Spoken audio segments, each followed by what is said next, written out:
지금 제가 참 사랑하는 후배들이 여럿 있습니다.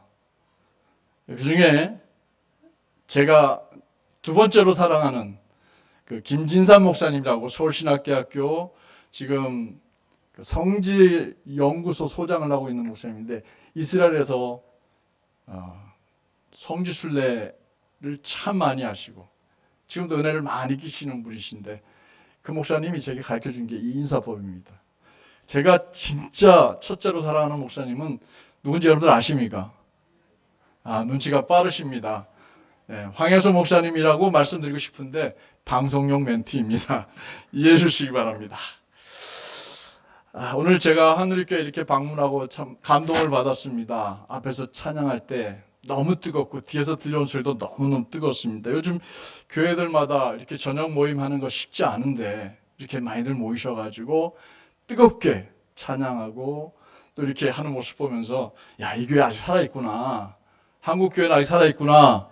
선결교회 안에 이만큼 있는 교회가 여기 있구나 하고 제가 큰 감동을 받았습니다.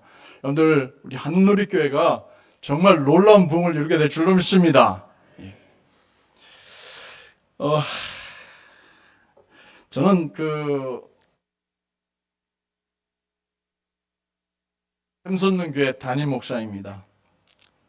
2020년도 그러면 여러분들 뭐가 생각나야 하냐면 코로나 팬데믹이 생각나셔야 합니다. 그때, 그러니까 5년, 6년 전이었죠. 그때 교회를 개척을 했습니다. 10명의 성도들과 함께 샘솟는 교회를 개척했습니다. 전 정말 누구한테도 가서 말합니다. 전 실패한 목사라고요. 하나님 앞에 굉장히 호되게 두들겨 맞은 목사입니다. 교만했고요. 하나님께서 딱 꺾으시는데 바닥까지 쳐박으시더라고요. 제가 여러분들 아실지 모르겠지만 경남 서지방에서 제일 오래된 교회 중에 하나가 저기 삼천포에 가면은 삼천포 선교교회라는 교회가 있습니다. 거기는 1920년도에 지어진 교회였습니다. 우리 교단에서 21번째로 지어진 교회였고요. 세워진 교회였는데, 그 교회 담임 목사를 하다가 이제 서울에 큰 교회 가서 담임 목사 해야지 하고 있는데, 서울 동안선교교회라고 우리 목사님 아까 얘기한 그 교회에서 제가 학생회를 수련회를 2번 인도한 경험이 있는데, 그때 은혜를 많이 받았다며 저한테 장로님들이 와서 매달려가지고 교회가 폭삭 망해가지고 한 400~500명 모이던 교회가 100명도 안 모이고 빚이 75억이 있고, 저보고 좀 맡아달라는 거예요. 저는 좀 가서 잘할 줄 알았죠. 갔는데 정말 은혜롭게 교회가 크게 부흥을 했습니다. 근데 조금 전에 말씀드렸지만 겸손하지 못해서 하나님 저를 치시면서 공황장애가 왔습니다.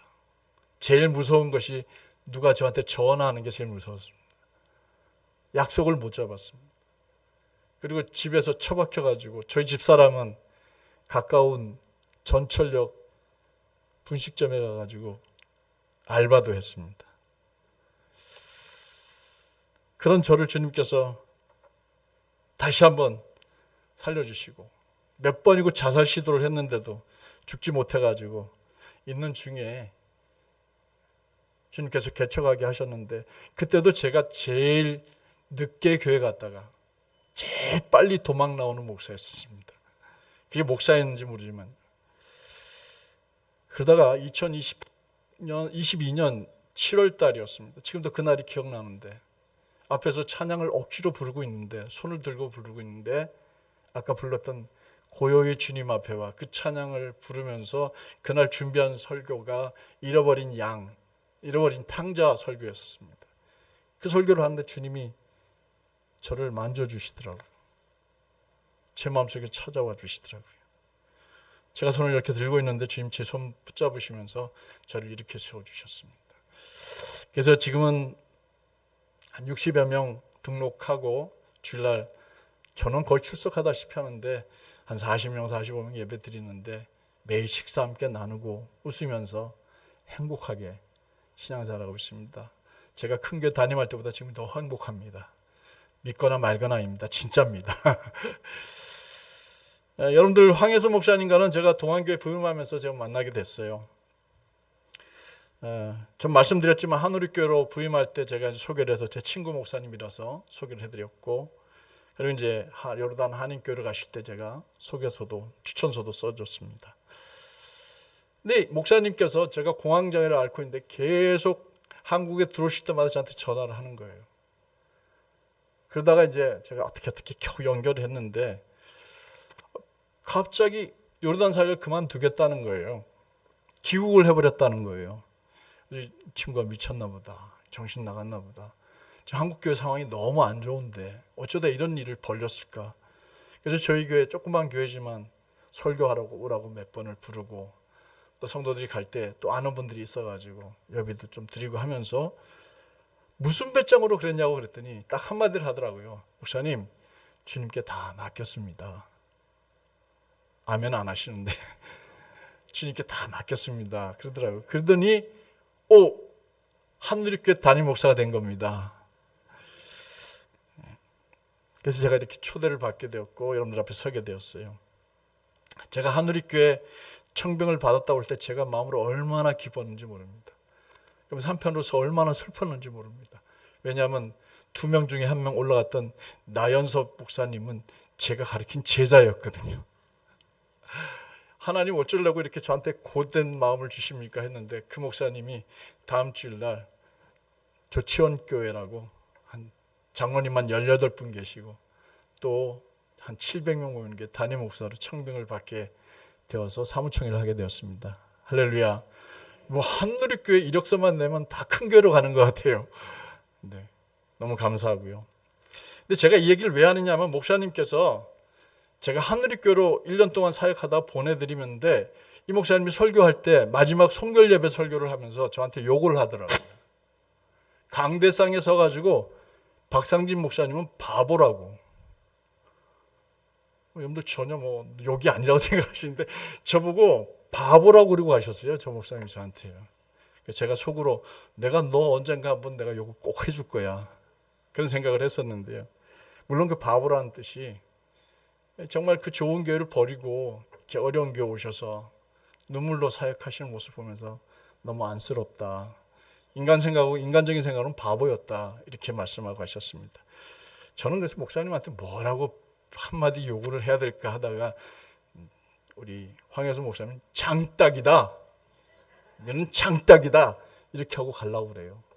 왜 제가 목사님을 장딱이라고 부르고 싶은지는 좀 이따 설명을 드리겠습니다.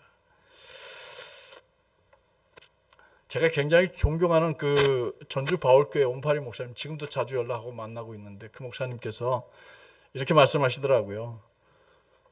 설교를 짧게 하는 자는 복이 있나니 저가 다시 청함을 받을 것이요, 설교를 길게 하는 자는 화가 있나니 저가 다시는 청함을 받지 못하리라. 그러면서 짧게 하려고 맘먹는데 목사님이 올라오는데 40분만 설교해 주십시오, 이렇게 얘기하는 거예요. 벌써 10분이 지나버렸습니다. 어쩌면 좋겠습니까? 그러나 길고 짧금, 저도 물론 최대한 짧게 하려고 합니다만 마음을 여시기 바랍니다. 마음 연다는 건 목사가 얘기하면 그 다음에 아멘을 따라 하는 거예요. 마음 여시기 바랍니다. 제가 짧게 하든 뭐 길게 하든 주님이 여러분들 마음에 만져주셔야 돼요. 그래 여기 앉아있는 의미가 있는 거예요. 여러분들이 무슨 얘기를 들었는지도 모르는 얘기를 듣고 돌아가가지고 그냥 가버리면 여기 앉아있는 의미가 없어요. 근데 정말 마음을 열고 하나님께서 왜 박상진 목사를 우리에게 보냈는가를 고민해 본다면, 분명히 하나님께서 여러분들 마음에 들려주시는 소리가 있을 거예요. 그걸 들으셔야 돼요. 그럼 여러분 인생이 정말 주님 앞에 일생을 맡기고 사는 사람이 되어져요. 여러분들 근래에 통곡해 보신 적 있습니까? 막 정말 울어본 적 있습니까? 어깨를 들썩거려가면서 하면서 울어보신 적이 있으세요? 아마 이런 분들은 그런 생각이 날 거예요. 부모님 떠나보낼 때 울은 기억이 나실 거예요. 저도 저희 집사람도 지난해 1월 13일 날 어머님을 하나님 나라로 보내드렸습니다. 11년 전에 저희 아버님 먼저 떠나셨고요. 어머님이 갑자기 배가 아프시다고 그래가지고 여동생이 급하게 병원에 모셔가면서, 오빠 어머니가 좀 많이 편찮았는데 좀 와봐야 되겠어요. 갔더니 장폐색이라고, 그 장 끝에 이제 내려가야 되는데 거기에 이 피가 잘 통하지 않아서 혈전이 막혀가지고 그만 거기가 지금 썩고 있다는 뜻이에요. 손을 쓸 수가 없다는 거예요. 나이도 87세가 되셨고. 그러면서 당뇨도 있으시죠. 그래서 의사 선생님이 권하더라고요. 수술을 받으셔도 되긴 하는데, 해달라고 하면 해드리는데, 죄송하지만 대변 주머니를 밖에 차고 계셔야 된다고. 삶의 질이 그건 사는 게 아닐 거라고. 그래서 동생들하고 앉아서 기도하면서 이게 어머님이 이제 삶을 문제를 우리가 다뤄야 되니까 얼마나 마음 아픕니까? 이 동생들도 오빠 어머니 고생시키지 말자 이렇게 얘기를 하면서 건의를 해서 더 이상 생명 연장을 위한 의료 행위를 받지 않기로 했습니다.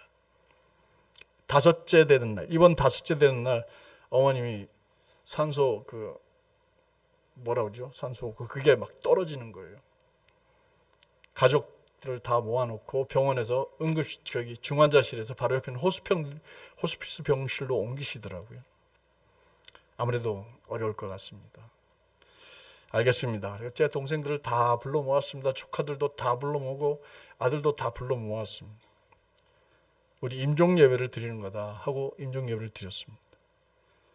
그리고 예배를 마친 다음에 부부별로 2명씩 부부가 어머님한테 귀에다 대고 지금 마지막 말씀을 드려라. 조카들도 형제별로 어머님 귀에다가 한마디씩 말씀을 드려라. 다른 사람 다 나가 있어라. 무슨 얘기해도 좋다. 어머님만 들으시니까. 그리고 예배를 마치고 다 나가라고 그러고 저 집사람하고 둘이 어머니 옆에 앉았습니다. 제가 어머니 손을 잡아드렸습니다.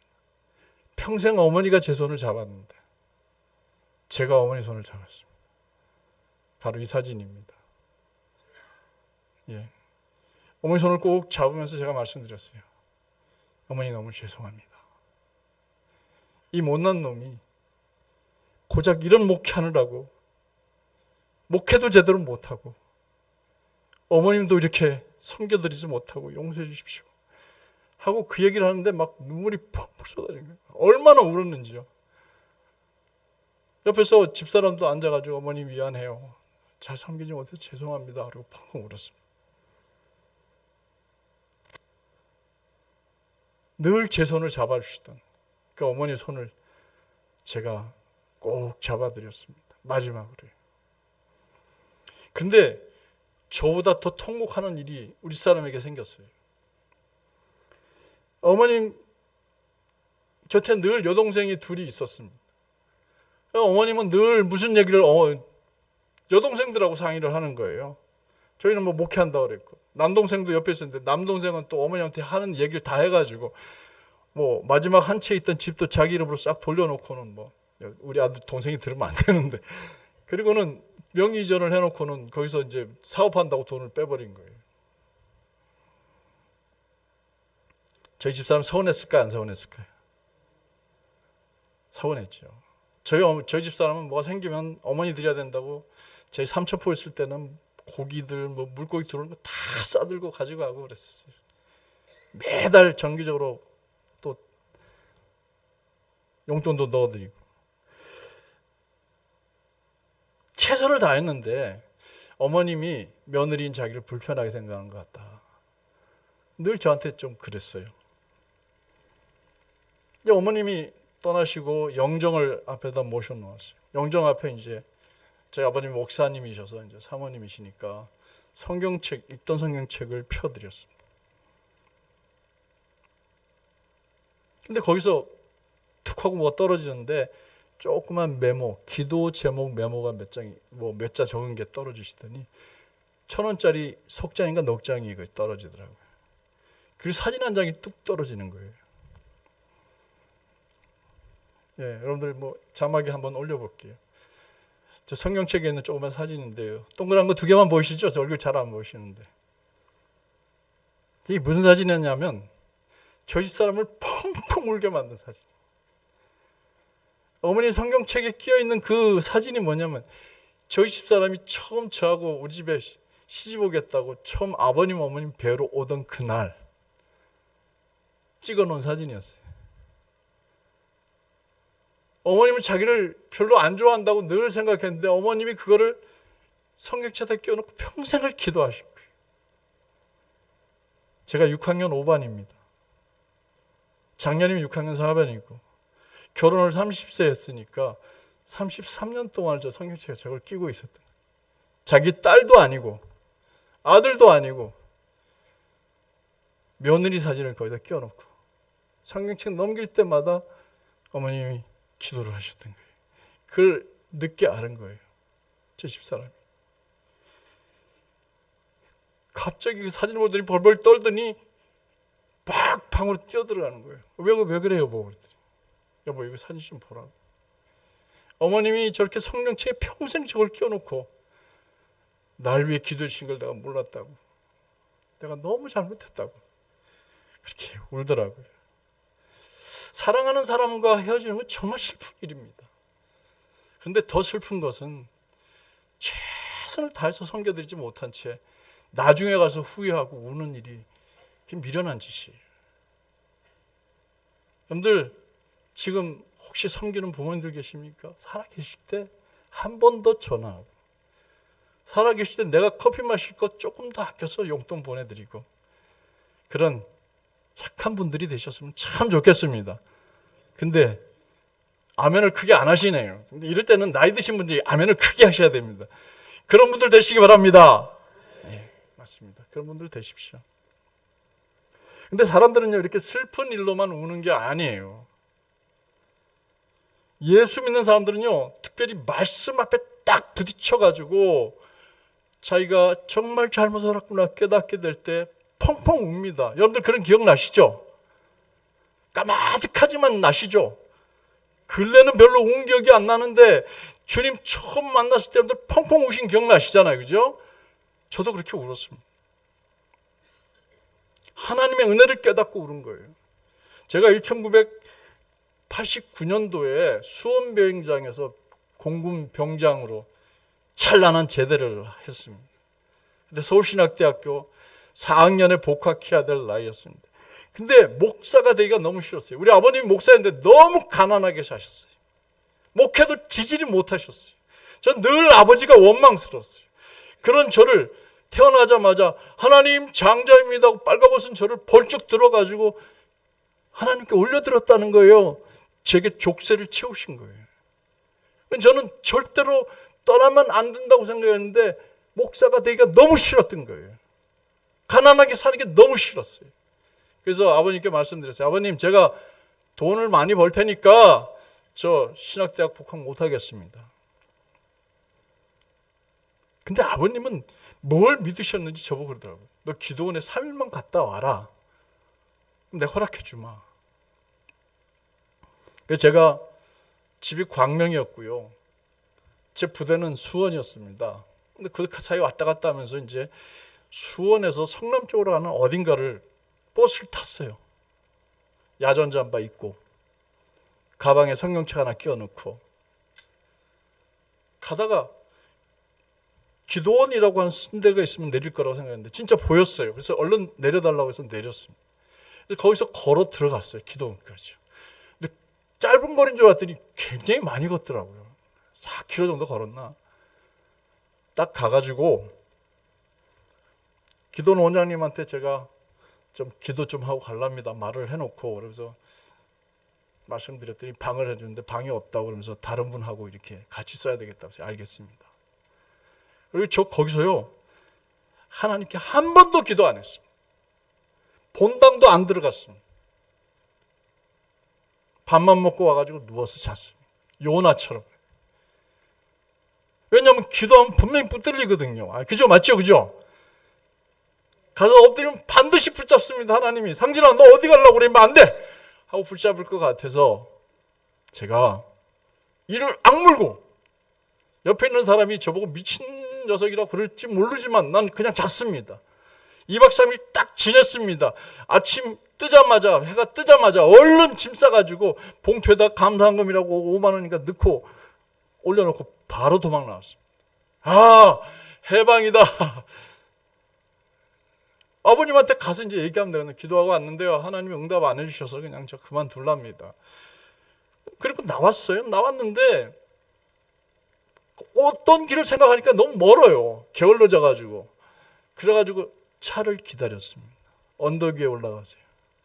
조금 나지막한 언덕에 올라가서 멀리 보면 차가 오는 게 보여서 거기다 앉았습니다. 근데 차가 안 오더라고요.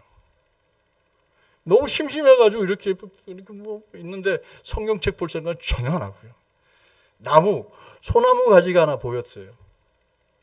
소나무는 이렇게 마르면 껍데기가 벗겨집니까? 안 벗겨집니까? 모르시는가요? 벗겨져요. 깨끗한 살이 나오더라고요. 그래서 그거를 이렇게 뾰족한 나무에 그 바위 꼭대기에다 올려놓고 살살 문질렀더니 위아래가 예쁘게 떡 부러지더라고요. 위아래 지저분한 걸 떼어내고 그리고 또 이렇게 적당히 흔들어 잘랐더니 긴 게 짧은 게 나왔어요. 마주대면 뭐가 돼요? 뭐가 돼요? 마주대니까 십자가가 되는 거예요. 긴 거 하나하고 짧은 거 하나. 그리고 그걸 갖다 풀로 묶었어요. 아무 생각 없이 그 짓을 하고 났는데 갑자기 그 십자가가 가슴에 팍 꽂혀 들어오는데, 상진아 어디 가려고?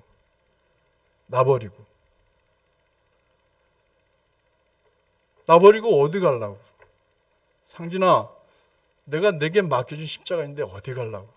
하고는 그 말씀하시는데 막 가슴을 파고 들어오는 거예요.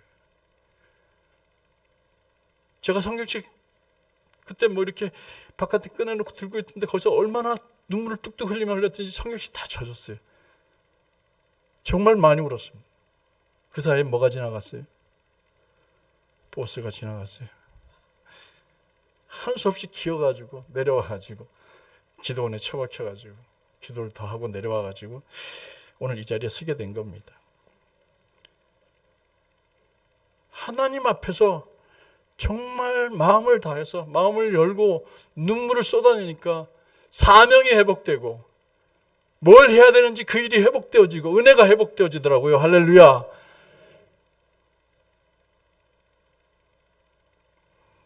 그리고 죄송하지만 또 한 번 쏟아낸 적이 있었어요. 제가 우리 교회를 개척했다고 그랬잖아요. 근데 제가 2020년도에 개척을 하고 21년도 그때 코로나 팬데믹이 정말 심했습니다. 교회에서 못 모이게 했습니다. 아까도 말씀드렸지만 집사람은 죄송하지만 도롱역에 가가지고 알바한다고 분식점에 가가지고 오뎅 끼워가지고 팔고 그랬었어요. 그걸 제가 보고 오는데 눈물이 쏟아지는데 미치겠더라고요. 이게 사는 게 아니라고 생각하고 몇 번이나 18층 살던 아파트에서 문을 열어놓고 뛰어내리면 저 지나가는 버스 위에 내가 떨어질까? 아니면 저 차 위에 떨어질까? 바로 옆에 길이었거든요. 몇 번을 위에다 의자를 갖다 놓고 올라서서 뛰어내리려고 발을 걸고 막 그랬었어요. 근데 어느 2019년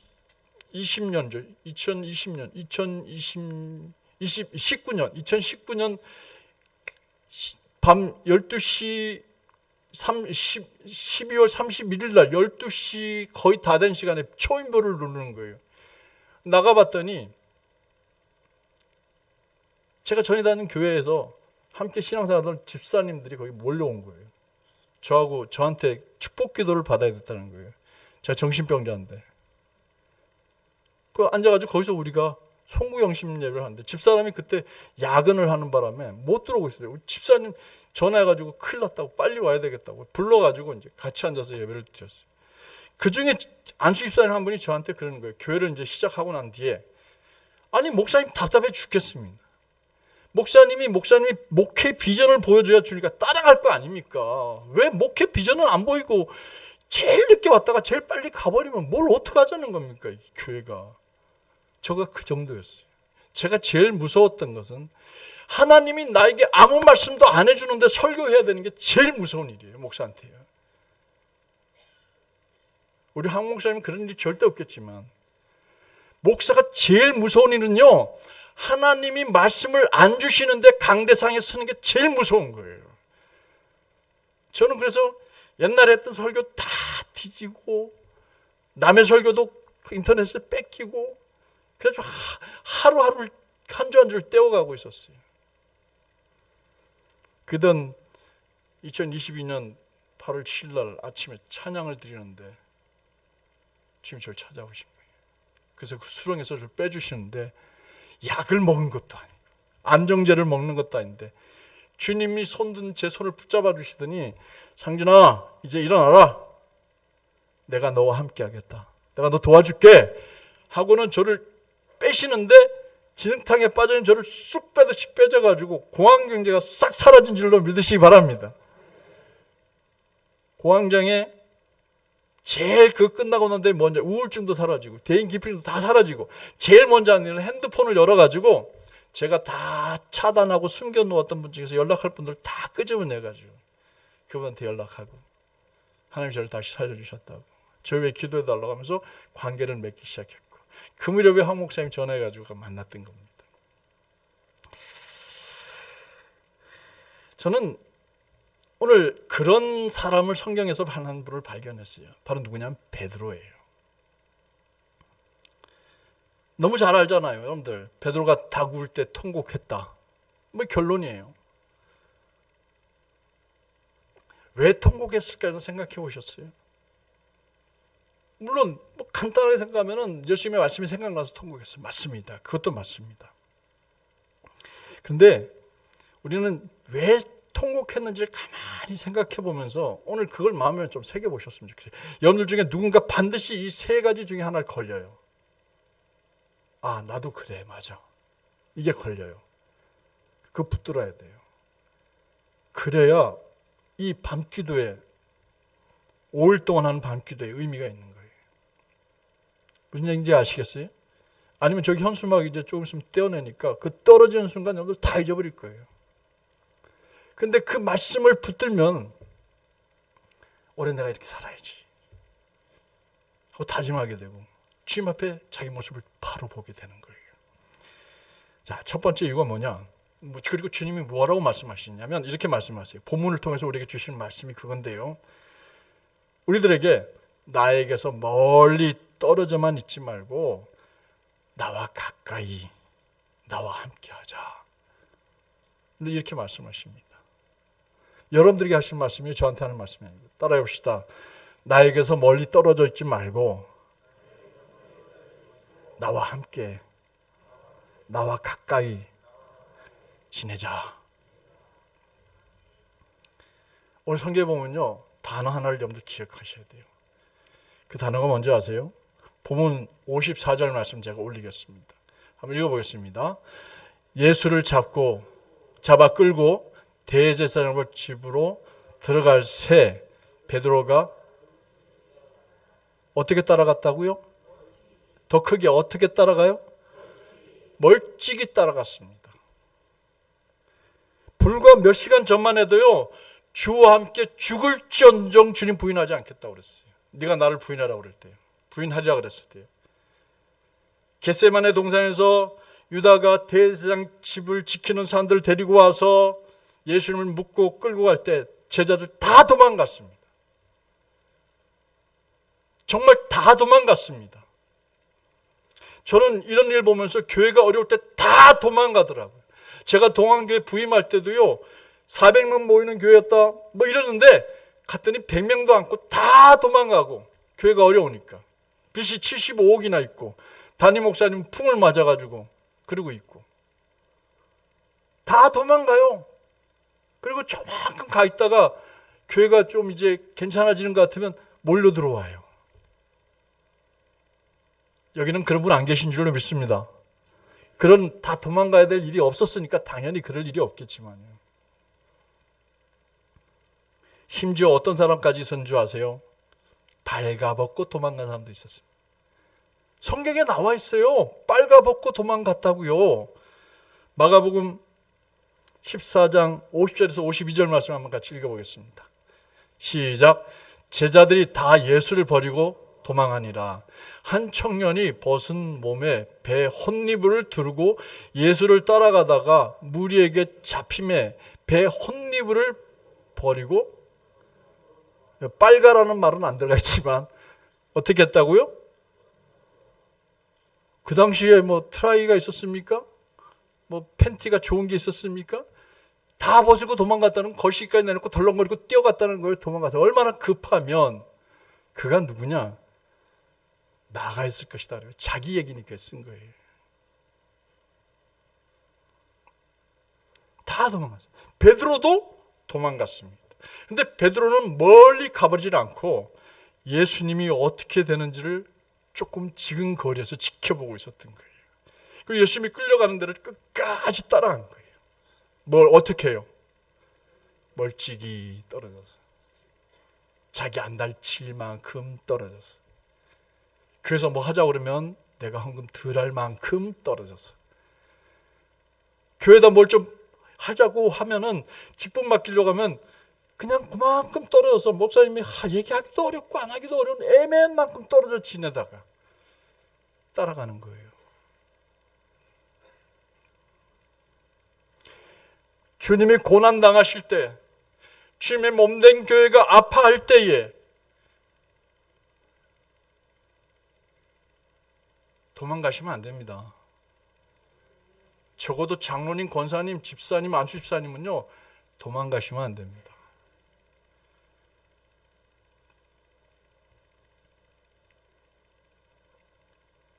혹시 여러분들 멀찌감치 떨어져 계신 분 계십니까? 주님과 멀찍이 떨어져 있다는 것은 결국 나중에 어떻게 돼요? 예수님 모른다고 부인해요. 몇 번 부인해요? 3번 부인해요. 멀찍이 떨어지는 사람은 주님의 심정이 아니에요. 주님의 마음이 아니에요. 저만큼 떨어져 있는 사람은 주님을 가까이 하면 자기가 손해라는 걸 알기 때문에 그냥 떨어져 지내는 거예요. 그만큼 떨어져서 그냥 적당히 보고 있는 거예요. 그러면 안 됩니다. 그러면 나중에 결정적인 순간에 부인하게 돼요. 모른다고. 그건 나한테 그러느냐고. 당신들이 알아서 하라고. 여러분들 주님 가까이 하시기 바랍니다. 아멘이 이렇게 자신이 없습니까? 목사님이 아멘 기대하지 말라고 그러는데 진짜 그래야 됩니다. 여러분들 좀 가까이 하시고 살아가시길 바랍니다. 주님과 동행하십시오. 주님과 함께 하십시오. 오늘 여러분들 제발 나는 주님과 지금 얼마만큼 떨어져 있는 걸 생각해 보셔야 돼요. 그 얘기를 들으셔야 돼요. 멀찍이 떨어져 있는지, 주님과 바짝 붙어서 주님 숨결을 함께 들어가면서 지금 살아가고 있는 건지 깊이 생각하는, 그리고 기도하는 이 밤이 되기를 주의 이름으로 당부드립니다. 두 번째는요, 주님이 베드로에게, 여러분들에게 이런 말씀을 하셔요. 말씀이 생각나지 않으니까 나를 부인하는 거야. 뭐가 생각나지 않으니까요? 말씀이요. 닭 울기 전까지 베드로는 말씀이 생각이 안 났어요. 자기가 예수님과 제자들 앞에서 큰 소리 쳤던 것도 생각이 안 났고, 내가 나를 부인하리라는 말씀도 생각이 안 났어요. 생각이 났으면 부인을 안 했죠. 61절 말씀을 같이 한번 읽어보도록 할까요? 시작. 주께서 돌이켜 베드로를 보시니 베드로가 주의 말씀, 곧 오늘 닭 울기 전에 내가 3번 나를 부인하리라 하심이 생각나서, 가운데 말을 다 빼더라도 주의 말씀이 생각났다고 그랬잖아요. 그죠? 뭐 하면은요, 닭이 우니까 생각이 난 거예요. 예수님, 베드로가 뭐라고 한 줄 아세요? 베드로가 제자들과 다 있는 자리에서 너희 중에 나를 팔자가 있다. 마지막 최후의 만찬을 하시면서요. 누굽니까? 하고 예수님 옆에서 예수님 기대가지고, 최후의 만찬에 보고 그림에 보면 예수님 기대가지고 있는 제자가 있잖아요. 그 제자가 요한이에요. 기대가지고 물었어요. 누굽니까? 예수님, 주님 누굽니까? 나하고 같이 그릇에 손을 넣는 자야. 누가 손을 그때 넣었어요? 가룟 유다가 넣었어요. 그걸 들은 게 아니고 못 들었는데 가룟 유다 손이 들어간 거예요. 가룟 유다구나 알게 되었어요. 그리고 난 다음에 예수님께서 너 할 일 있으면 가서 해라. 그렇게 얘기하고 이제 그런 자리에서 이 최후의 만찬이 끝난 다음에 뭔 일이 벌어진 줄 아세요? 제자들이 거기서요 싸웁니다. 누가 더 높은 자리에 갔냐. 예수님이 이제 예루살렘에 메시아로 오셨으니까 왕이니까 구세주니까 그가 왕권을 잡았을 때 누가 좌의정 않고 우의정 않고 영의정 않느냐, 그거 싸웠다고 그랬어요. 다퉜다고 그랬어요. 그러면서 예수님은 그들에게 말씀하셨어요. 너희들이 다 버리고 나를 버리고 도망갈 것이다. 그 얘기를 들으니까 이 성미 급한 베드로가 가만히 있질 않았습니다. 누가복음 22장 33절 같이 읽어보겠습니다. 시작. 그가 말하되, 그가 누굽니까? 크게 얘기하세요. 그가 누굽니까? 베드로입니까? 여러분들입니까? 여러분들이 이렇게 얘기했어요. 여러분들 그렇게 말했잖아요. 보세요. 뭐라고 그랬는지. 시작. 그가 말하되, 주여 내가 주와 함께 오게도 중대도 가기를 각오하였나이다. 각오했습니까? 안 했습니까? 은혜 받을 때 했습니까? 안 했습니까? 직분 받을 때 손 들고 서약했습니까? 안 했습니까? 했잖아요. 그러면 주님이 뭐라고 그래야 돼? 베드로를 보고, 이야, 너밖에 없어. 그래, 난 너 믿어. 너 절대 그러지 않을 거야. 해야 되는데 34절 말씀에 이렇게 말합니다. 그 다음에 시작. 이르시되 베드로야, 내가 내게 말하노니 오늘 닭 울기 전에 네가 3번 나를 모른다고 부인하리라 하시. 예수님 말씀이에요. 너 부인할 거야. 나 위해서 나와 함께 죽겠다고? 너 나 부인할 거야. 자기가 주님 앞에 죽을지언정 주님과 함께 죽겠다고 한 얘기도, 네가 나를 모른다고 부인할 거야 3번 한 얘기도 닭 울기 전에 생각이 안 났어요.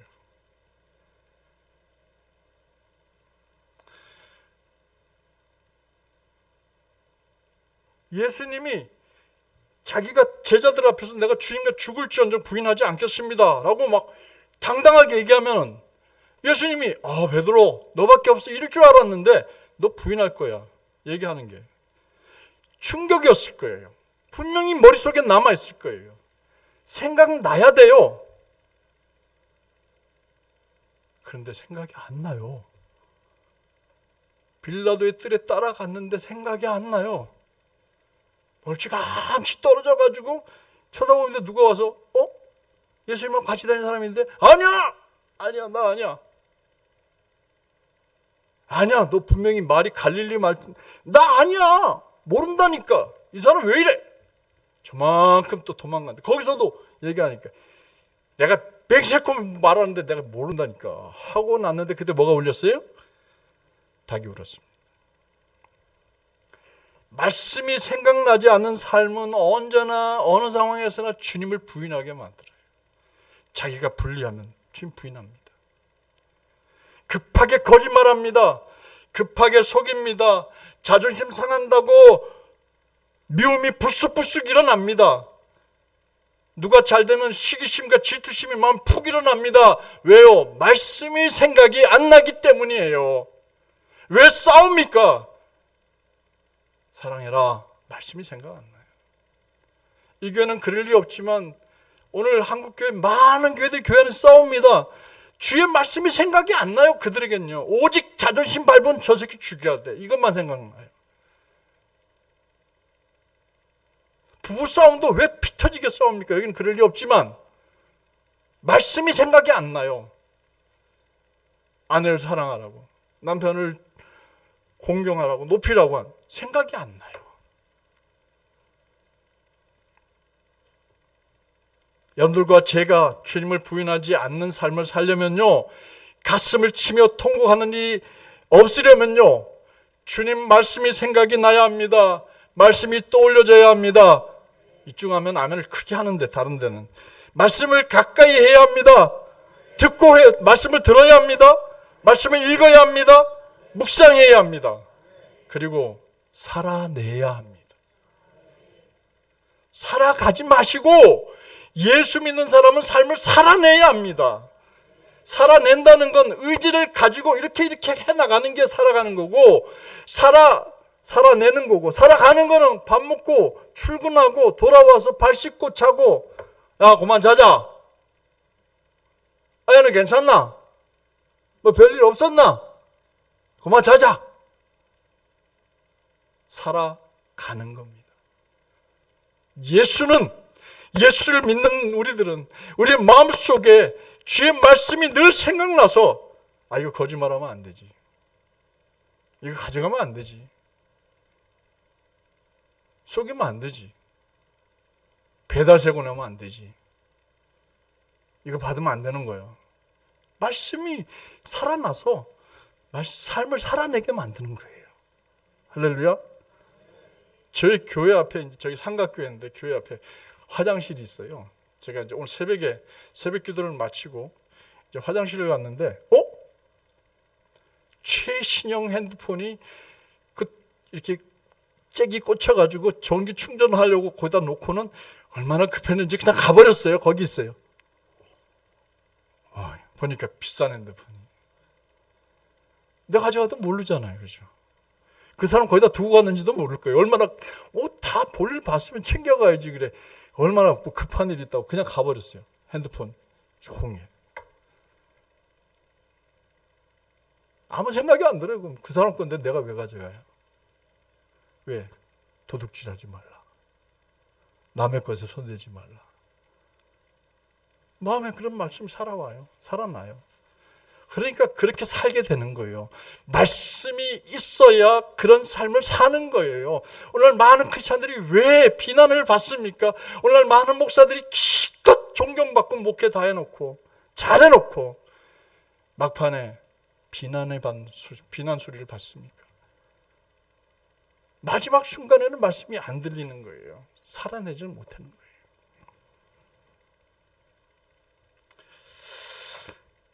여러분들이 은혜 주셨던 말씀 지금쯤 기억나셔야 하는데, 그때 그 목사님 말씀 참 내가 은혜 받았다. 기억나셔야 되는데, 내가 이렇게 살아야 되는데 하는 말씀 기억나셔야 하는데, 이쯤에서는 기억나셔야 되는데. 여러분들 서운한 대로 살고 계십니까? 누가 그렇게 자신 있게 말할 수 있겠습니까? 그래서 주님이 저를 보내셨어요. 여러분들이 지금 진짜 필요한 건요, 깨우침이고 소리를 하나 듣는 거예요. 눈을 감아보세요. 제발 눈 뜨지 마시고 눈을 가만히 감고 주님께 말씀드린 것들을 떠올려 보세요. 여러분들이 소원한 것들, 주님이 말씀하신 걸 떠올려 보세요. 어제 그저께잖아요. 주일날 우리 황 목사님이 주신 말씀이 뭐였지? 떠올려 보세요. 조용히 가만히 떠올려 보세요. 떠올려 지십니까? 여러분들이 주님께 소원한 일 떠올려 지십니까? 눈을 감으셨어요? 자,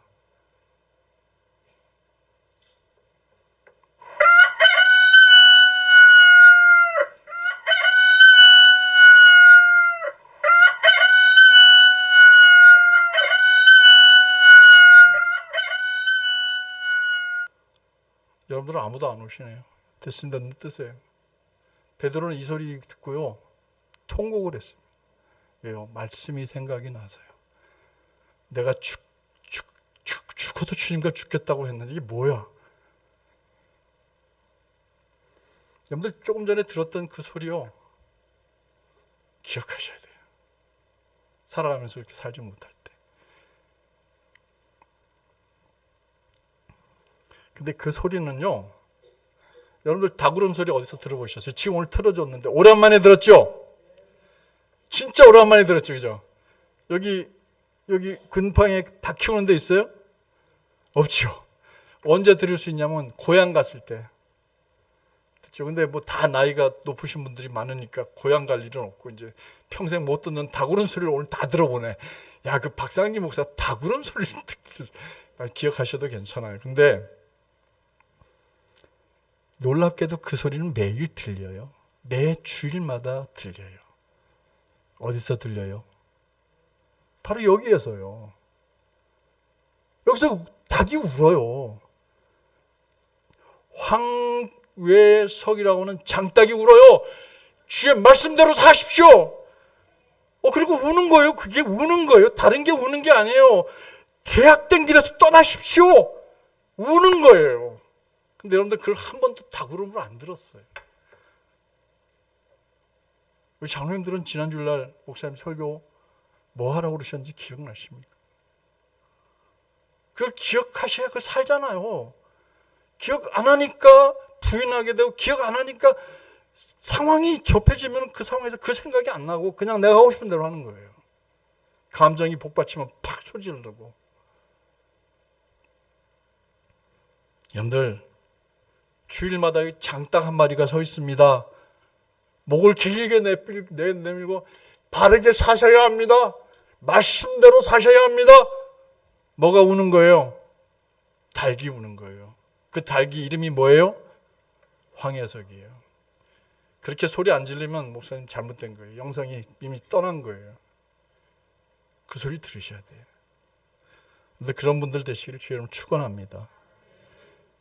목사님은 여기서 매주 설교할 때마다 나는 그렇게 외쳐야 되겠다 하는 마음가짐을 가지고 서야 되고, 피를 토하는 심정으로. 여러분들은 그 소리를 듣고 그렇게 살아야 되겠다 다짐할 때 이 온누리 교회는 하나님이 기뻐하는 교회가 될 줄로 믿습니다. 그게 진짜 교회예요. 마지막으로 주님은 우리들에게 뭐라냐면 이렇게 말씀해요. 내가 널 지켜보고 있다. 뭐 하고 있다? 우리는 어떻게 살아야 돼요? 코람데오, 항상 하나님 앞에 살아야 돼요. 본문 말씀에 쓰여 있어요. 우리 61절 말씀 한번 같이 읽어보겠습니다. 시작. 주께서 돌이켜 베드로를 보시니 베드로가 주의 말씀 곧 오늘 닭 울기 전에 내가 3번 나를 부인하라 하리라 하심이 생각나셔. 제일 앞에 뭐라고 돼 있어요? 주께서 돌이켜 베드로를 보시니. 여러분들 이 성경 읽을 때 이게 무슨 의미인지 생각나셨어요? 이거 심각하게 고민하고 묵상해 보셨어요? 저는 이거 보면서요 정말 많이 울었습니다. 언제 주님이 베드로를 바라보고 계셨어요? 모른다고 말할 때, 3번째 모른다고 말하고 꼬끼오 하고 닭이 우니까 그때 주님이 너 이놈의 새끼 봐라. 너 내가 부인한다고 그러지 않았냐? 그리고 딱 그렇게 째려봤을까요? 아니면 베드로야 하고 이렇게 고개를 돌리면서 측은한 마음으로, 안타까운 마음으로, 사랑하는 마음으로 쳐다봤을 거예요. 째려봤다? 아닙니다. 닭이 울자 베드로는 자신이 부인하라는 말씀도 생각이 나서 주님을 바라볼 수밖에 없었어요. 닭이 울었네? 빨리 주님을 쳐다봅니다. 주님이 자기를 쳐다볼 줄 몰랐죠. 주님을 쳐다볼 수밖에 없죠. 근데 주님이 자기를 돌아보는 순간 뭐가 마주쳤어요? 눈이 마주칩니다. 주저앉을 수밖에 없어요. 주저앉을 수밖에 없어요. 울 수밖에 없어요. 그때도 안 울면 사람이 아니죠. 내가 부인 안 하겠다고 분명히 말씀드렸고 주님은 너 부인할 거야 얘기해서 부인하고 주님 쳐다보니까 주님 날 쳐다보고 있어요. 나를 쳐다보고 있다고요. 여러분들 삶의 현장에서 하나님 말씀대로 살지 않고 죄악된 길에서 살아가고 있을 때 누가 봐요? 주님이 봐요. 부부싸움 대판하고 있을 때 누가 위에서 지켜봐요? 대답은 안 하세요. 주님이 지켜봐요. 아무도 모른다고 생각하고 주머니에 넣었는데 그때 누가 보고 계셔요? 주님이 보고 계세요. 우리는 늘 우리의 삶이 어떻게 되었냐? 코람데오, 하나님 앞에서의 삶이 돼야 돼요. 데오는 하나님이라는 말이에요. 라틴어로요. 코람은 그 앞에서라는 뜻이에요. 그렇습니다. 강단에서 나로 깨닫게 하시는 말씀이 들리면 여러분들 죄 때문에, 아니 나의 죄 때문에 고통받고 지금 빌라도의 뜰 앞에 서 있는 주님을 볼 수 있어야 돼요. 나의 허물 때문에, 나의 고난, 나의 잘못 때문에, 나의 음란함 때문에, 나의 탐욕 때문에, 나의 시기심 때문에, 나의 삐뚤어진 욕망 때문에 주님이 지금 저기 서 계시는 거예요. 그런 주님이 다 울음소리와 함께 날 쳐다보십니다. 베드로야. 화가 나서가 아니에요. 정말 사랑하는 마음으로 말입니다.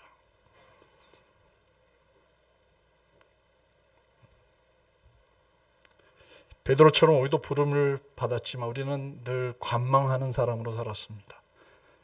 부르심을 받았지만 늘 구경꾼으로 살고 있습니다. 부르심을 받았지만 주님이 고난당할 때 주님의 눈길을, 주님의 마음을, 주님의 고통을 살짝 돌려서 외면하고 딴 데 쳐다보고 있어요. 주님은 나를 보고 계시는데 우리는 주님을 쳐다보지 않고 옆으로 고개를 돌리고 있습니다. 왜 그래야만 합니까? 왜 꼭 이렇게 신앙생활을 해야 합니까? 바로 지금 우리를 바라보고 계신 주님의 눈을 똑바로 바라보셔야 합니다. 왜요? 제가 닭이거든요. 내가 지금 닭울음을 내고 있거든요. 무슨 뜻인지 아시잖아요. 그죠? 제가 지금 여러분들에게 찾아와가지고 이 먼 데까지 와가지고 여러분들에게 닭울음을 하고 있어요. 상진아 가서 한누리교회 가가지고 닭울음 소리를 내라. 꼭요 하고 소리를 질러라. 제가 그냥 다른 때 설교보다 지금 목소리가 더 커졌습니다. 이런 목사 처음 봤죠. 그죠? 소리 질러라. 그걸 저한테 시킨 대로 저는 가서 꼭요 하는 소리를 내고 있는 거예요. 여러분들은 제 소리를 듣는 순간 누굴 봐야 돼요? 나를 보고 있는 주님을 봐야 돼요. 지금요. 주님의 눈길 피하지 마세요. 피하지 마세요. 지금 여러분 사랑의 눈길로 바라보고 계시거든요. 고개 딴 데로 돌리지 마세요. 주님의 눈을 바라보시면 부릅뜨고 화내고 계시는 눈이 아니에요. 책망하는 눈도 더욱 아니에요.